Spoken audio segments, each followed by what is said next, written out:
welcome back to my YouTube channel. I know I've been gone for a minute since I introduced myself, but I'm back with another video. I don't know if I'm qualified to see another video when it's like my second video, but I'm back with my second video.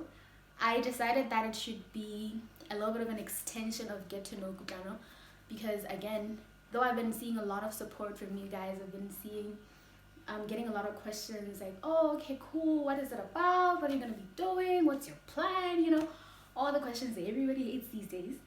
But I decided, okay, as a second installment, let's just keep the ball rolling with kind of getting to know me, kind of getting to know my views and opinions and stuff. And with that said, I thought to myself, where better to start than the 20s, the famous 20s, right? All about the 20s, because I had a conversation with a friend of mine and with Banfa actually about the 20s. I was telling them, you know what, I don't know why we seem to place so much value on pre-teens and teens and then forget about the 20s, like the early 20s. I recollected all the times where I've had conversations with my friends and I'm just like, yo guys, the early 20s will show you flames, you know? We find ourselves crying in the bathroom in law school, or you're crying over some failed relationship, or you're crying over something in the 20s, and while at the same time you're trying to figure out who you are, you're trying to figure out what it is you want to do with your life, you're trying to figure out what you're passionate about, and in all of that also there is you trying to remain authentic, like as true to yourself as possible in a world that has 1,000,001 voices telling you, you shouldn't do that, you should do this, you should do that, you should go this way and not that way. You know, there's so many tidbits of information that are available so many places, especially on social media. Like you'll have a little bit of advice from some page on Instagram, you'll have a little bit of advice from some page on YouTube, well, like mine. You'll have a little bit of advice from Facebook. So it's just a lot of noise and a lot of activity. You're still trying to get your degree. So yeah, we occasionally just think about everything, and it had me wondering, wait, if we deem it so important to kind of condition or prepare preteens for teenagers, because we understand just how much is about to change in their bodies, and it's a confusing time, and it might take a toll on them psychologically, like not knowing what exactly is going on with you, but being aware that there's something with you, you know, like something going on with you. You're clearly in a transitionary phase. If we are able to accord it such a high level of importance, why don't we do the same with the early 20s, maybe to the mid 20s, because some of us are late bloomers. So yeah, that's what I kind of wanted to talk about. That's kind of what was on my heart, my mind. I've been thinking about it for quite some time. Not to say I have some kind of strategy as to how you can deal with your early 20s, but it's just like a little bit of a narration of what I've observed, what I've been through. I mean, I'm not dropping details, but like just what I've been through and what I observed, and maybe what I hope we can kind of change in society. Because I remember there was a time last year when I had a conference. It was called the Imagining Futures Conference, and from the name I think you can kind of tell that you're supposed to be kind of looking forward into the future and saying, if I could imagine the future, this is how I'd have it. And it was a university challenge to say, what in your view would be the best idea of an inclusive university, you know? And for me, tasked with that, the first thing that I said was like, I wish the same way that we have a mandatory computer science class, like what do they call it, IT class in first year, the same way we should have like an introduction to life, kind of, you know, like a combination of a bit of everything, maybe a bit of a philosophy so that you find yourself, find your gravity, a bit of you are now being thrown into the cesspool of adulthood. You need to figure out this and that and that and that and that.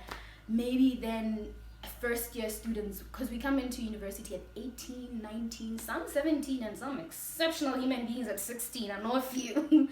And at the time, you really don't know anything. And for me, imagining a university meant seeing that sort of positivity and outright and initial guidance, so that when you get into your second semester and your third semester, and by the time you get to your 10th semester, well, if you're a law student, 10th or 8th semester, you kind of have a feel of where you're going with life or why you're there.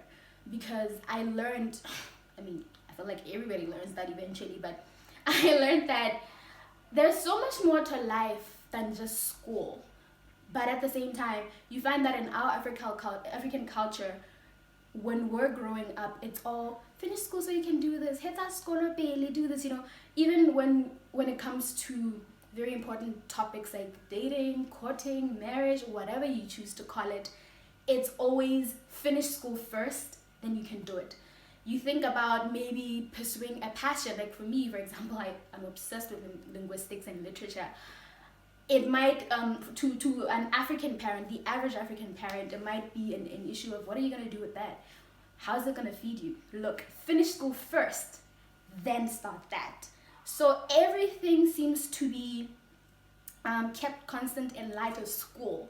And in the end, it's cemented in you that school, you know? And at the end of the day, you realize that I probably missed out on so much because I was so focused on academics, and I was probably depressed throughout because it's not like I had an outlet to kind of let loose and just be myself, figure myself out while I'm doing this school thing, you know? And of course, to the credit of universities, they really do try. They'll have co-curricular activities, they'll have different clubs you can join and stuff like that. But I really feel as though if we had that primary foundation laid for the 18 or 19-year-old to kind of allow them to smoothly transition into pre-adulthood and eventually adulthood, then it would be a whole different story. Like a host of our mental health issues that we have currently, in my view, would be really kept at bay. And when I was thinking about this, there was a moment of reflection where I paused to be grateful. And this is something that I always share with, well, I was going to say my friends, but with people that I meet, because I meet a lot of people, I talk to a lot of people, I just love talking to people. It's something that I tell people, especially first years, like if I'm going to go to 247, which is like a computer lab, to study, and I encounter a first year, I am for sure going to kind of share this with them and ask them a few questions just to see where they are, because I personally know how it feels to have to navigate your way around varsity and adulthood or whatever. I always tell them, you know, the one thing that I'm really, really, really grateful for is that when I was 18, yeah, that was like after Form 5, 17 going on 18 because I'm a December baby. Don't y'all forget that. 19th December, holla. But anyway, when I was 18 going on 19, no, 17 going on 18, wow. I failed maths. I think that's clear to see. I wasn't the best at maths. Anyway, when I was 17 going on 18, about to start varsity, just finished Form 5, my sister, shout out to Dr. Mfikingzile, my sister literally called me. She's like, hi, come, let's come have a conversation. I was just like, okay. It was a little awkward, but okay. And she's like, so what's your plan? And you can imagine I was just like, hold on, what plan, dude? I just woke up, like, what plan? And she's like, no, you just finished your Form 5. What is your plan? Like, moving forward, what is your plan? You know, in my head, I'm like, dude, not exactly like 25, so I don't have a plan. And she was like, no, if you're going to succeed in life and if you're going to be able to manage your life well moving forward, you need a plan. Because a lot of things are happening at the same time, especially in your 20s. It's not in like a chronological order where you're like, cool, school happens, cool, dating happens, cool, this happens. It's going to be a cesspool of everything happening at the same time. And if you don't have a plan, you'll sink because you're schooling and your parents are getting older, possibly dying. Hopefully you don't die, but like a lot of things are happening. You're probably experiencing your first relationship, well, holla, your first relationship when you get to varsity, or even if it's not your first, you're probably experimenting with dating. you're trying to figure yourself out. It's just a lot of things, such that it's so easy to be derailed if you don't have I don't even know if you're derailed if you didn't have a plan initially, but it's so easy for you to kind of just get lost in the moment of everything if you didn't have an A to Z. I mean, granted, there are people who naturally have that ability from the onset, that's just like, you know what, I want to be an engineer, this is how I'm going to get it. I also plan to start a charity and blah, blah, blah, blah, blah. But it's not everybody who has that, you know? And for me, I don't think I had that. And I hadn't thought about it until that moment when my sister sat me down. At that age, I was just like, no, you need a plan. That's when I started really thinking about stuff like, oh, damn, what do I even want to do? Why do I want to do it? You know, and stuff like that. It wasn't really deeply existential questions, but it was still somehow something that was going to affect my life. And though I can't claim to have had a solid plan, yeah, as I was saying, there was a knock at the door that I had to attend to, so you'll forgive me, kind of lost my train of thoughts there for 5 seconds. But I think I was still talking about how I can't claim to have had a plan. When back then when my sister asked me what really is your plan, I only had an opportunity to start thinking about it afterwards. Like, okay, cool. I need a plan. What is my plan? Who the hell am I? You know, like it was all of those questions. And I look back now and I realize that the mere fact that I at least knew that I needed a plan, or that there were a lot of things that were going to happen that weren't going to be things that I planned. Like, things were going to start happening regardless of what I think and what I feel, you understand? Like, life would be moving, and every single facet of my life would be moving all at the same time. And I thank Jesus because I at least had God, and that was, I mean, I still have God. I shouldn't say I had God like now I'm an atheist. Not that, yeah. no, I had God, so I kind of had a gravity. I already had something holding me down, you know? But it was just the mere fact that I knew that I should expect life to happen, that I was able to kind of keep going with school, keep going with everything that I eventually started doing and stuff like that. But I encounter a lot of people and a lot of pre-20s and early 20s people, like young people like myself. Well, now I'm like 21, but anyway, like, and you really see the genuine confusion in them, you know? It's not a confusion to say, I don't know how my year is gonna go, I don't know how I'm gonna get through to tomorrow, but it's just a general lack of rooting, for lack of a better word, you know?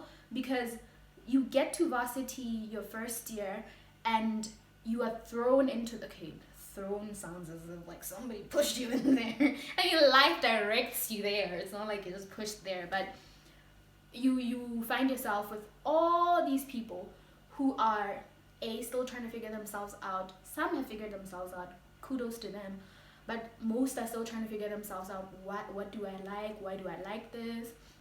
Excuse me, am I an alcohol person? Am I not? Do I vibe with clubbing? Do I not? What about the Lord and stuff like that, you know? And at the same time, there's this enormous amount of freedom. Again, in our culture, in our Tswana culture, that's where you start tasting a bit of proper freedom. You know, it's almost an automatic, you're an adult patch when you like slapped on you, kind of, you know? For those who are moving from villages, you are literally experiencing the city for the first time. You are managing your own money for the first time. You're having to pay bills if you're living outside school. If you're living in school, you have to buy your own food. You know, it's like a shocking transition. And I can tell you for a fact that it's not everybody who has a Dr. Mvukeng Sele who set them down and had them really think about that they need a plan for their future. They need to do 1, 2, 3. You know, that solid support system. It's not everybody who has a God, Lord Jesus, y'all go follow him, who really keeps them grounded and just like No, but you'll be fine. I'm holding your hand. I've been holding your hand literally from the moment you were born. Even way before you were born, before you had hands, I was holding your hand. And I will still be holding your hand through it all. And so really you have this immense support structure. So at the end of the day, I would meet people, I would talk to people, and you could kind of sense that they haven't yet really found their gravity, because I'm a firm, anybody who knows me, especially Jodo, but anybody who knows me will know that I'm a firm believer in gravity. Like gravity, you know how the concept of gravity is quite mind-blowing to me, because it really features in every day of our lives. The same way gravity attracts us to the center of the earth, we also need a gravity for our own life, something that will keep us grounded, something that will keep us, whatever happens, however that thing happens, and whatever life throws at you, because the unfortunate reality of our life is that it has this annoying thing of just happening. It doesn't really tell you I'm about to happen. It doesn't announce itself. It just happens. Things just keep changing, and with time, like, there's just things that happen that could throw you off course. And so if you don't have a gravity, just like when you're out of space, you'll be floating all over the place and wondering, how am I depressed and anxious and feeling like I have no purpose and feeling worthless at the same time? Or worse off, you're not feeling all these things, but you're just going through the motions of life without some kind of clear, defined plan, or like some sense of that I'm killing this. Everybody needs that once in a while. So yeah, the question becomes, what is your gravity? For me, it was God. Like, it's always been God. God has always been my source of rooting. So I knew, okay, though this is new to me, this is the first time I'm experiencing this, I'm not a person who would do this, Or, okay, this is an opportunity that I have, but do I take it? And I'll always go back to God to be like, no, this is not really for me, Like, it would be His word, it would be the people who are surrounding me, who are also in God, who would be like, don't think that's the best thing. Or the most amazing thing, just the influence, just it's a solid influence, having people around you who kind of keep you in check without keeping you in check, because nobody's gonna be like, what you doing, why are you doing it? But just the mere fact that you're in the presence of such people, you're able to kind of find your rooting in a sense, and then be able to live out your life, experiment, like have healthy experiments, go through things like broken hearts and all those things, and still keep to school. So yeah, I think ultimately, personally, I feel I've been very fortunate, but a word of, I don't know what to call it, maybe advice from like a 23-year-old who's been through that, like, because I'm going to be 24 soon, but for the most part, 19 up to 23, honestly, my observation has just been that,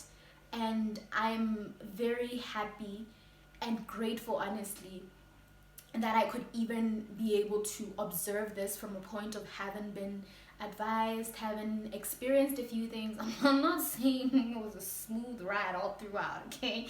Like, I had my moments, we all have our moments, but I think it's very important to have those conversations, to open up to having those conversations, even to the church, like to reach out to young people, because as much as we go to church and we jump around and praise Jesus and we serve, if we don't have these honest conversations about who are you as you're growing, what to expect, stuff like that from the wiser, older folk who've been doing this for a while, and just like a hand of guidance and a voice of love, then honestly the early 20s become the most difficult thing, because it's a lot. You wake up at having been a teen, your mama's child, not to say I know my mama's child no more, because I am, and suddenly you're an adult, you have decisions, like you're doing a lot of things